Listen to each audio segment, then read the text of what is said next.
और पानी में से मैं चेक कर रहा था, हालांकि इतना पानी नहीं था कि मैं बताऊं कि वाटर बेडिंग टेस्ट कर लिया है। बचेगी शेष, तो वहाँ पर आपको एडाप्टिव क्रूज कंट्रोल और बहुत सारे परफॉर्मेंस वाले फीचर इनएक्टिव हो जाते हैं। लास्ट में देखोगे जो मैंने कवर किया डिस्टेंस सिंगल रोड पे, पूरा का पूरा डिस्टेंस सिंगल रोड पे कवर कर लिया। कहीं पे डबल लेन 6 सेकंड में 100 की रफ्तार पकड़ लेती है और कहीं ना कहीं से एग्जीक्यूट होता दिखता है जब आप इसी। नमस्कार, मैं अमित द्विवेदी, आप सभी का स्वागत करता हूं अपने चैनल पावर ऑन व्हील पर। नजर आ रही है टाटा की कर्व ईवी।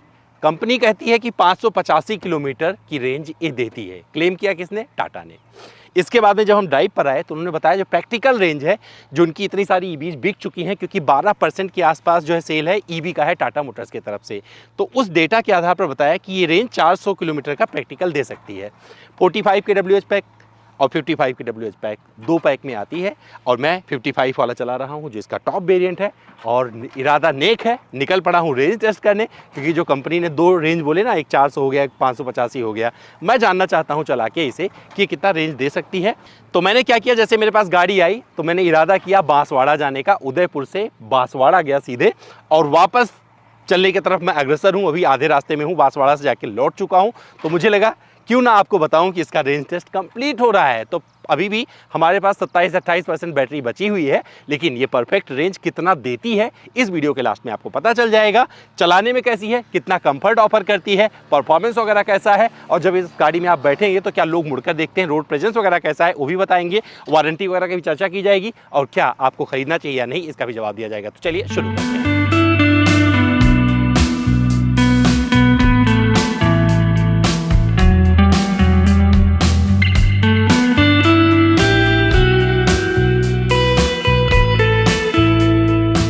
कर्व ईवी को जब मैंने शुरू किया चलाना ना, तो वहाँ पर ये दिखा रही थी 421 किलोमीटर की रेंज, और ये रेंज टेस्ट ही आप देखने जा रहे हैं। इसमें ड्राइव परफॉर्मेंस की बात करेंगे और रेंज टेस्ट की भी इसमें कंप्लीट बात करूँगा। और ये जो रेंज आपको मिलने वाला है ना, इससे ऊपर नीचे आपको कुछ नहीं मिलेगा, क्योंकि ये बहुत ही प्रैक्टिकल कंडीशन में टेस्ट किया गया माइलेज टेस्ट है। ये नहीं कि मैं सिर्फ हाईवे पे लेके चला गया हूँ, और ये नहीं कि सिर्फ मैंने सिटी में चलाया है। इसमें मैंने एक ऐसी रोड को चूज़ किया है, अगर आप वाकिफ़ होंगे तो उदयपुर से बांसवाड़ा लगभग 170 किलोमीटर है, ये वाला रूट चूज किया मैंने। और मैं सीधे उदयपुर से पहुँचा बांसवाड़ा, और बांसवाड़ा सिर्फ 40% में। इतनी बात यहाँ बताता हूँ, बाकी रेंज कितना इसने दिया है वीडियो के लास्ट में आपको बताऊँगा। जब दोबारा अपनी मंजिल पर पहुँचेंगे तो वहां पर इसका जिक्र किया जाएगा। तो क्या हुआ, जब शुरू किया बहुत कंप्लीट रेंज दिखा रही थी। एसी बंद करने के बाद में वो 467 तक के आसपास की रेंज दिखा रही थी जब एसी बंद कर रहे थे। इको मोड पे अलग रेंज थी, और स्पोर्ट्स मोड में अलग रेंज थी। सिटी में जो कि बाय डिफ़ॉल्ट स्टार्ट होती है उसमें अलग रेंज नज़र आ रहा था। और लेकिन मैंने जो चूज़ किया, इको मोड चूज़ किया, वजह बताता हूँ, क्योंकि इको में ऑलमोस्ट सारी कहानी इस रास्ते वाली कह दे रही थी। इससे ज़्यादा मुझे परफॉर्मेंस भी इको में ही मिल जा रहा था, जितनी परफॉर्मेंस में जी सकता था, क्योंकि ना यहाँ पर बहुत तेज़ भगा सकता था। 100 के ऊपर तो जाने का मौका ही नहीं मिला। तो ये जो पूरा माइलेज आपको रेंज टेस्ट दिख रहा है, ये 100 के दायरे में किया गया रेंज टेस्ट है। हालांकि इसमें आपको 0 to 100 मैंने कुछ टेस्ट किया था, स्पोर्ट्स मोड में चलाया था गाड़ी को, वो दिखेगा। थोड़ा सा मतलब थोड़ी मोड़ी जगह पे मैंने इसे हार्ड एक्सेलरेशन किया है, बाकी इसे जैसे नॉर्मल आप एक इलेक्ट्रिक कार को चलाते हैं उसी तरीके से मैंने इसको ड्राइव किया है। अब कंपनी कह रही है 585 किलोमीटर की रेंज, तो क्या वो दे पाएगी या नहीं, ये वीडियो के लास्ट में आपको मैं बताऊंगा। लेकिन भैया ये रेंज टेस्ट बहुत ही खूबसूरत था, क्योंकि राजस्थान अपने आप में बहुत ही खूबसूरत बन पड़ता है मॉनसून में। और उदयपुर से लेकर बांसवाड़ा तक पहुंच गए, कहीं धूप नज़र नहीं आई, हल्की हल्की बौछारें हमारा स्वागत कर रही थी। सिंगल रोड, मतलब बहुत टाइम बाद मैं करीबन 400 किलोमीटर चलाने जा रहा हूँ। मतलब इस गाड़ी को जब आप लास्ट में देखोगे जो मैंने कवर किया डिस्टेंस, सिंगल रोड पे पूरा का पूरा डिस्टेंस सिंगल रोड पे कवर कर लिया। कहीं पे डबल लेन हाईवे या 4 लेन हाईवे, 6 लेन हाईवे कुछ नहीं था। बहुत सारी ब्रेकिंग भी थी, और यहाँ पर रीजन के 3 मोड मिलते हैं, मैंने तीनों मोड यूज़ किए। और मैं देख रहा था कई बार जब मैं वहाँ से शुरू किया था जो रेंज दिखा रही थी, और जब मैं करीबन 20-25 किलोमीटर चला लिया तो उसके ज़्यादा ये रेंज मुझे नज़र आ रहा था इस पर। और ये सारी चीज़ें कम्प्लीटली यहाँ पर बहुत अच्छे से एग्जीक्यूट हो रही थी। जो डिपेंड करता है इलेक्ट्रिक गाड़ी का रेंज आप चलाते कैसे हैं। अगर आप सिर्फ स्पोर्ट्स मोड में भगाते रहेंगे ना, तो आपको रेंज बहुत कम मिलने वाली है। और उसका फ़ायदा ही क्या है कि इस रोड पे चल रहा हूँ, स्पोर्ट्स मोड में लगा लूँ, और गाड़ी में सिर्फ 60-70 पे चला रहा हूँ, तो सिर्फ बैटरी ही तो फूक रहा हूँ, तो क्या मतलब बनता है। तो इसकी एनर्जी फालतू लॉस करने की ज़रूरत नहीं है। इको मोड में आप इस कर्व को चलाइएगा, कर्व भी और ये कर्व डॉट ईवी लिटरली आपको कहीं से डिसअपॉइंट नहीं करेगी। चलाने में कैसी है इसका जिक्र करूंगा, लेकिन थोड़ा सा रेंज वाला पैटर्न आपको बताता हूँ। जब 10% बैटरी इसकी खत्म हुई तो मैं देख रहा था कि कितनी ये चल गई है। तो 10% बैटरी पे पहले वाले पे, मतलब जब 100 to 90 आया ये गाड़ी, तो वहाँ पर जो रेंज मैंने कवर किया वो 52 किलोमीटर के आसपास था। दूसरा वाला जब 10 किलोमीटर मतलब 80 पे आया तो फिर मैंने क्लिक किया फोटो, मैंने वहाँ पे देखा कि थोड़ा सा कम रह गया 50 में, मतलब 40-42 के आसपास में इसने रेंज दिया। और धीरे धीरे जब ये बढ़ते गए ना तो सारी उस पर हर 10 किलोमीटर, जैसे 70 पे मैंने क्लिक किया, फिर 60 पे मैंने क्लिक किया, आप देख सकते हैं क्या क्या किस तरीके की रेंज आ रही है। फिर मैंने इसको 50 पे दोबारा क्लिक किया, 40% पे मैं पहुँच गया था बांसवाड़ा। और बाकी 50% पे जो मुझे रेंज आ रही थी वहाँ पर मुझे नज़र आता ऑलरेडी, मतलब आप देख सकते हैं स्क्रीन पर कितना रेंज मुझे दिख रहा था और मैं आराम से पहुंच सकता था, क्योंकि जो मंजिल थी वो 160-70 किलोमीटर के आसपास और मुझे कवर करना था। और मेरे पास काफ़ी रेंज, मतलब 50% में अभी मुझे बहुत कुछ कवर करना है। और वहाँ पर इसकी कहानी कही जाएगी अब लास्ट में कि मुझे इसने रेंज कितना दिया है। एसी पूरे टाइम ऑन रखा है मैंने गाड़ी का, तो ये ध्यान रखिएगा गाड़ी में सिर्फ मैं अकेला था, गाड़ी में और कोई नहीं बैठा था। बट इसका कोई फ़र्क नहीं पड़ता है बहुत ज़्यादा इलेक्ट्रिक कार पे। मैं देख रहा हूँ बहुत सारी मैंने रेंज टेस्ट वगैरह की हैं तो इसका ज़्यादा फ़र्क नहीं पड़ता है। और जिस पर स्पीड चलाया, जो सबसे अच्छी स्पीड होती है इस गाड़ी को चलाने की, वो आप इस रोड पे, सिंगल रोड पे बांसवाड़ा पे आप अचीव ही नहीं कर पाओगे, क्योंकि यहाँ पर 70-80 पे चलाते हो और वहाँ पर क्योंकि रोड अलाउ ही नहीं करता आपको आगे जाने का। लेकिन जहाँ पर खाली रोड मिल रही थी आराम से पलक झपकते ही 100 पार हो रही थी ये गाड़ी, तो वहाँ पर कोई दिक्कत नहीं रहती है। अब जिक्र करते हैं उसका कि जहाँ पर भैया परफॉर्मेंस वाइज ये गाड़ी कैसी रहेगी अगर आप इसे खरीदते हैं। तो इसमें जो 2 बैटरी पैक मिलते हैं, 45 kWh, 55 kWh। 45 kWh में फ़ायदा होता है 190 mm का ग्राउंड क्लियरेंस मिलता है, और अगर आप 55 लेते हैं तो वहाँ पर आपको ग्राउंड क्लियरेंस 186 mm का मिलता है। अब आप समझ सकते हैं, अंदाज़ा लगा सकते हैं कि जो बैटरी पैक है किस तरीके से व्यवस्थित की गई है कि उससे ग्राउंड क्लियरेंस ऊपर नीचे हो सकता है। तो ये तो वो नंबर था जो मैंने आपको बताया। 215 Nm का टॉर्क निकलता है, और जो मैं अभी गाड़ी चला रहा हूँ ये 55 kWh वाली है, इसको मैं चला रहा हूँ 8.6 सेकेंड में 100 की रफ्तार पकड़ लेती है। और कहीं ना कहीं से ये एग्जीक्यूट होता दिखता है। जब आप इसे चला रहे होंगे, भगाएंगे, कोई मायने नहीं रखता, फ्रैंकली बता रहा हूँ, इस 0 to 100, 0 to 60 या टॉप स्पीड का। लेकिन फिर भी नंबर्स हैं तो आपको जानने चाहिए। स्पोर्ट्स मोड में 160 का ये टॉप स्पीड निकाल के दे देती है। कहीं मत चलाइएगा, कोई ज़रूरत नहीं पड़ेगी। इलेक्ट्रिक कार लोग परेशान इसलिए हो रहे थे क्योंकि रेंज एंजाइटी हो रही थी, लोगों को लगता था मंजिल पर पहुंच पाएंगे या नहीं पहुंच पाएंगे। लेकिन अभी जो इस गाड़ी में आप देखने जा रहे हैं, आपके अंदर 100% कॉन्फिडेंस भरेगा। और मुझे लगता है जिस कीमत पर इन्होंने लॉन्च किया है, बहुत सारी नेक्सॉन की सेल खा जाएगी कर्व। ये कर्व ईवी इस तरीके से होने वाली है कि नेक्सॉन जो क्लेम रेंज है उनका उस तरीके से एग्जीक्यूट नहीं होता है। इनका भी 585 एग्जीक्यूट नहीं होने वाला है।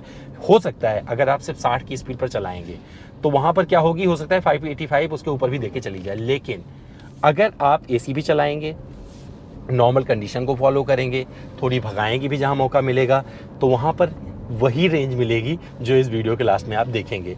टाटा कह रही है कि भैया प्रैक्टिकल में, क्योंकि उन्होंने जितने अभी तक ईवी चली हैं उनकी 10 से 12% गाड़ियाँ उनकी इलेक्ट्रिक हैं, जो कि सेल में, टोटल उनके सेल्स में इतनी गाड़ियाँ इलेक्ट्रिक की बिकती हैं। इसका मतलब ये हुआ कि उनके पास में बहुत सारे ड्राइविंग बिहेवियर और ड्राइविंग डेटा और उस हिसाब से रेंज किस तरीके से लोग चलाते हैं उस हिसाब से बताने के लिए बहुत सारी चीज़ें थी। तो टाटा बोल रही है कि 400 का मान के चलिए कि एक प्रैक्टिकल रेंज से नीचे गाड़ी नहीं जाएगी। अभी लास्ट में पता चल जाएगा, वो भी बता देंगे आपको, लेकिन वो सारी चीज़ें यहाँ पर आपको क्लियरली नज़र आने वाली हैं। जब आप इसे हाईवे पर चला रहे होते हैं, जो ओवरटेकिंग वगैरह है, बहुत मज़ेदार रहता है, क्योंकि जो टॉर्क है भर भर के मिलता है, आप फटाक से आगे निकल जाते हैं। इस गाड़ी में फीचर्स भर भर के दिए गए हैं। अगर मैं बोल दूंगा तो सनरूफ खोल देगा, जैसे कि एक बार कम करके दिखा देता हूँ कमांड, क्योंकि चलते हुए आपको ये देखना ज़रूरी भी है। सनरूफ खोल दो, खोल दिया। अब मैं इसे बंद कर देता हूं, सनरूफ बंद कर दो।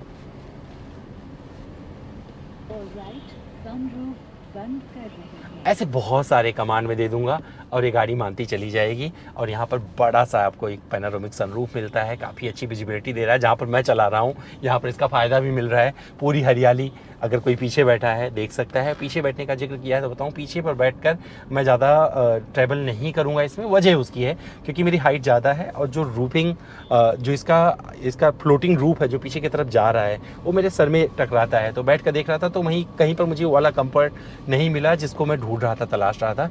तो मेरे जैसा बंदा 6-2 वाला मुझे लगता है कि पीछे सीट पर कंफर्टेबल होगा, पर ज़रूरत पड़ेगी तो बैठेंगे उसमें। 2 लोग तो बड़े कंफर्टेबली बैठ जाएंगे, तीसरा बंदा भी बैठ सकता है। इंडिया है, यहाँ पर तो ऑटो पे देख रहा हूँ कितने कितने लोग लदे रहते हैं, तो यहाँ पर तो कुछ भी बैठ सकते हैं गाड़ी में, तो ठीक है।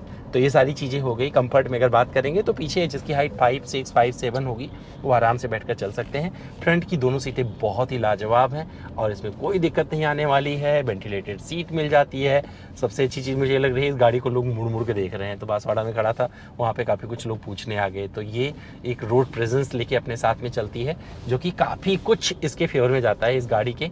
और ये इलेक्ट्रिक होने के साथ साथ में जो इनका आइस वेरिएंट आ रहे हैं दोनों, डीजल पेट्रोल, डिज़ाइन वही है पूरा का पूरा और ये अच्छा फबता है। तो रोड प्रेजेंस से कहीं से डिसअपॉइंट नहीं करेगी गाड़ी आपको। चाहे फ्रंट से देख लें, साइड से देख लें, रियर से देख लें, थोड़ा टिल्ट करके देख लें या ऊपर से देख लें, बोलते हैं ना उसको, ड्रोन एंगल से देख लें, ये गाड़ी बहुत प्यारी लग रही है चलाने में। और हेडलैम्प सेटअप की अगर बात करें तो अच्छा है, जिस तरीके का इसमें रोशनी वगैरह आ रही है। हालांकि रात में बहुत नहीं चलाया है तो उसका जिक्र करना बहुत बेमानी होगा। अभी कभी मौका मिलेगा तो भी हम करके आपको बताएंगे, क्योंकि अभी तो ये फर्स्ट ड्राइव एक्सपीरियंस करने का मौका मिला था जहाँ पर हम आपके लिए लेकर आ रहे हैं रेंज टेस्ट भी पता चलेगा और ड्राइविंग में कैसी हो पता चलेगा। पहाड़ी रास्ते भर भर के मिले हैं, क्योंकि सिंगल रोड पे हो तो ओवरटेकिंग ज़रूरी हो जाता है। यहाँ पर जो सिंगल रास्ते पर अगर होता है और अच्छा ड्राइवर होता है, उसे ओवरटेकिंग अच्छी आनी चाहिए, लेकिन साथ में अगर अच्छी गाड़ी हो जाए तो ओवरटेकिंग और परफेक्ट हो जाती है, और वो इसमें आपको मिलने वाला है। कहीं पे ओवरटेकिंग कॉन्फिडेंस आपके अंदर से लूज़ नहीं होगा। अगर आप नौसिखिया ड्राइवर भी यहीं से चलाएंगे ना तो लगेगा अरे यार क्या ही चला रहे हो, तो ये फराटा बन जाती है, वहाँ पर कोई दिक्कत इसमें नहीं आती है। विजिबिलिटी वगैरह बहुत अच्छी है इस गाड़ी की। तो ये वाला पिलर मैं सोच रहा था कि थोड़ा मोटा रहता है, कहीं ना कहीं से ये बाधा बनेगा जब मैं कहीं कॉर्नर वगैरह से जा रहा हूँ तो वहाँ पे होगा, ऐसा कुछ हुआ नहीं। बहुत अच्छे से आता है। विजिबिलिटी दोनों ORBM से अच्छी आ जाती है, IRBM ऑटो डिमिंग मिलता है। यहाँ पे भी अच्छे से पीछे वाला सब कुछ नज़र आ रहा है। पीछे बैठ के कोई देख रहा है तो बाहर की दुनिया अच्छी लग रही है, सामने में भी, मतलब कहीं से भी आप अपने आप को ऐसे महसूस नहीं करेंगे जैसे घुटन हो रही है। तो परफेक्ट केबिन डिज़ाइन किया है, डिज़ाइन वाइज बहुत अच्छा है। पीछे आपको C टाइप चार्जिंग पोर्ट मिलता है, AC वेंट मिल जाते हैं, कुशनिंग बहुत अच्छी है, जिस तरीके की सीटें दी गई हैं मज़ा आ रहा है। एंड्रॉयड ऑटो, एप्पल कारप्ले भी इसमें मिलता है। तो सारी चीज़ें इसमें आपको परफेक्टली मिल जाती हैं। अब एक चीज़ का जिक्र और ज़रूरी है भैया, एडास लेवल 2 अब बहुत अच्छा हो गया है इस गाड़ी में। तो एडास लेवल 2 का मतलब ये हो गया, यहाँ पर आपको adaptive cruise control, lane keep assist, ये बहुत अच्छे से आपको सहायता करते हुए नजर आएगा। और ये मैं सोच रहा था कैसे करेगा, क्योंकि मैं कुछ और गाड़ियों में इनके एक्सपीरियंस किया था, वहाँ सेटिस्फाइड नहीं था, बट अब इसमें एक्यूरेसी आ गई है और ये बहुत अच्छे से चीज़ों को देख रहा है, लाइन्स को पढ़ रहा है और ड्राइवर को असिस्ट कर रहा है। और वो असिस्टेंस जो कि बेहद ज़रूरी है, इमरजेंसी ब्रेकिंग की भी जरूरत पड़ी तो वहाँ से पता चल रहा है। लेन कट कर रहा हूँ तो यहाँ पर रेड मार्किंग के साथ में आ रहा है। तो चीज़ें परफेक्टली एग्जीक्यूट हुई हैं इसमें। और मुझे लगता है आने वाले टाइम में जहाँ पर सेफ्टी की बात की जाती है, ये इलेक्ट्रिक 100% लोगों को पसंद आने वाली, क्योंकि कर्व में आपको 6 एयरबैग स्टैंडर्ड मिलते हैं। जितने भी सेफ्टी फीचर्स हैं उसका टेंशन लेने की ज़रूरत नहीं है। ग्लोबल NCAP में आपको पता ही है क्या ये नंबर लाते हैं, तो वहाँ पर तो ये मतलब इनके पास ग्रेस मार्क नहीं मिलता है, इनको डिक्टेंशन मार्क मिलता है वहाँ पर। तो चीज़ें बड़े अच्छे से एग्जीक्यूट हुई हैं डिज़ाइन वाइज भी, और भी कुछ चीज़ें अगर उठाएंगे तो वहाँ पर आप इसको डिसअपॉइंटमेंट कहीं से नहीं करती है। कितनी SUV है इसका भी जिक्र कर देता हूँ। तो भैया ये पूरी SUV नज़र आती है। जो ग्राउंड क्लियरेंस है, जो रोड प्रेजेंस है, जब चला रहे होते हैं, थोड़े मोड़े पानी से भी निकला मैं, और पानी में से मैं चेक कर रहा था। हालांकि इतना पानी नहीं था कि मैं बताऊं कि वाटर वेडिंग टेस्ट कर लिया है, लेकिन जब पानी आया सामने तो मैंने अपॉर्चुनिटी देखी और वो शूट भी आपके लिए लिया है। अगर आप यहाँ पर देख रहे होंगे तो किस तरीके से कॉन्फिडेंटली ये गाड़ी निकल रही है, ये आपको समझ में आ जाएगा। इसमें जो टायर दिया गया है, जिस तरीके का इसमें बोलते हैं लो फ्रिक्शन टायर होता है, वो यूज़ किया जाता है, तो वो भी बहुत अच्छा है। और ऑटो वाइपर इसमें आते हैं, अपने आप जब बारिश की बूंदें पड़नी शुरू हो जाते हैं, अच्छे से इसका काम कर देते हैं, सफाई हो जाती है। रियर ग्लास तो ये क्लीन नहीं करता है क्योंकि वहाँ पे वाइपर ही नहीं आता है। भैया कूपे है तो कूप होने का कुछ भी मतलब कुछ चीज़ का डिसएडवांटेज भी समझ सकते हैं, लेकिन मैं देख रहा हूँ कि उस पर पानी जम नहीं रहा है, तो पीछे की विजिबिलिटी कोई बाधित नहीं हो रही है। तो ये सारी चीज़ें मुझे बहुत अच्छी लगती हैं। निचोड़ कर रेंज टेस्ट कंप्लीट कर चुका हूं कर्व.ईबी का। जो गाड़ी चला रहा था ऑलरेडी बता दिया है, और जब मैं वापस आया 3% बैटरी शेष थी, और इसमें जो रेंज मैंने कंप्लीट किया, जो मैंने ड्राइव किया था पूरा गाड़ी 362 किलोमीटर चलाया 97% बैटरी में। और जो 3% वो दिखा रहा था ना, उसमें भी 32 किलोमीटर और चला सकता हूँ। 32 मान के चलिए कि 50 भी कर लूँगा, क्योंकि कई बार इलेक्ट्रिक में ऐसे किया है कि जब पूरी बैटरी ड्रेन हो जाती है उसके बावजूद भी आप चला सकते हो। पहाड़ों पे मज़ेदार रहती है, बहुत मक्खन जैसे चलती है। स्टीयरिंग का फीडबैक हमेशा आपको मिलता रहता है। और अगर रेंज की बात करेंगे तो रेंज डराती नहीं है। जब इसमें आपको 10% बैटरी बचेगी शेष, तो वहाँ पर आपको एडाप्टिव क्रूज़ कंट्रोल और बहुत सारे परफॉर्मेंस वाले फीचर इनएक्टिव हो जाते हैं। यानी कि अब गाड़ी ठान लेती है कि आपको मंजिल तक पहुँचा के रहेगी, और ऐसा ही हुआ। और जो मैं सोच रहा था कि 400 किलोमीटर की रेंज देगी या नहीं, तो वहाँ तक इसने मुझे लगभग पहुँचा दिया। 362 प्लस 32 जोड़ लीजिएगा, इतनी रेंज तो मैंने इससे गाड़ी से अचीव की है। लेकिन और भी अच्छा रेंज मिल सकता है अगर आप बहुत सारी चीज़ें यूज़ नहीं करेंगे, जैसे कि एसी अगर नहीं चलाएंगे तो आपको बढ़िया रेंज मिल जाएगी। लेकिन जो प्रैक्टिकल कंडीशन होती है ना, उसमें इससे ज़्यादा रेंज आपको नहीं मिलने वाली है। मान कर चलिए कि ये एक प्रैक्टिकल गाड़ी है जो कंपनी बोल रही है, पहली बार किसी डेटा के आसपास मैच हुआ है, और ये अच्छी चीज़ है। मुझे लगता है कर्व.ईबी भरोसा देगी बहुत सारे लोगों को जो खरीदने की सोच रहे हैं एक इलेक्ट्रिक गाड़ी। और जो इसका सबसे बड़ा कंपटीशन होगा वो नेक्सॉन से होगा, और MG ZS EV परफेक्ट। मैं सबसे अच्छी इलेक्ट्रिक गाड़ी मानता था MG ZS EV को, लेकिन कर्व के आने के बाद में उनके लिए थोड़ी मुश्किल होगी, क्योंकि यहाँ पर आपको स्पेस मिलता है, बढ़िया फीचर्स मिल जाते हैं, और इस तरीके का रोड प्रेजेंस मिलता है, और सेफ्टी का कोई जवाब नहीं है। तो दोस्तों, मेरे इस वीडियो में फिलहाल इतना ही। आपको हमारा वीडियो कैसा लगा कमेंट करके जरूर बताइएगा। इंतजार कर रहे हैं कमेंट बॉक्स में।